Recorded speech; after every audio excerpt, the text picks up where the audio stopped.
Lolo na mitas ng hindi niya itinanim, pero mas matapang pa.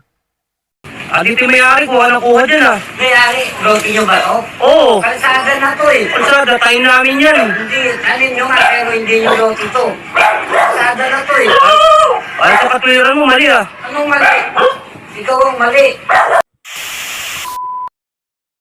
Talagang minsan ay nakaaaliw at nakapipikon ang mga ganap at drama ng sangkanetesen na nabidyuhan at umiikot sa social media. Kagaya na lamang ng isang senior citizen na walang pakialam kung sinitaman siya ng nagtanim ng halamang pinipitas niya ang bunga. Panoorin natin ang viral video ng argumento ni Lolo at ng lalaking sumita sa kanya. Dito yung may-ari ko, anong kuha dyan May-ari, lote nyo ba to? Oo, Kalsada na to eh. kalsada, tayo namin yan. Hindi, tanim nyo nga pero hindi nyo lote to. Kalsada na to eh. Ay, sa katwiran mo, mali Anong mali? Ikaw ang mali. Ano yung mali ko? Binabantayan mo lagi yung ano ko eh, gatag ko eh. Kung lagi nakikita ko dyan kumukuha Eh bakit ba kumama? Tanim mo ba to? Kahit, Nay, sino mo to, kung anong kuha rito, hindi nagpapaalam mo. Kuha ng kuha, nagpaalam ako. Madalas talagang nangyayari ito. Nasabi nga, si Pedro ang nagtanim, subalit si Juan ang nag-ani. Lalo na kapag ang tanim ay malapit sa lugar na madalas nakikita at dinaraanan. Agaw atensyon ito sa mata ng mga dumaraan. Subalit kung sa ginagawang pagsita ay mas magiging matapang pa ang pumipitas nang hindi naman niya itinanim at mas mahusay pa itong mga tuwiran, ano ang iyong magiging damdamin?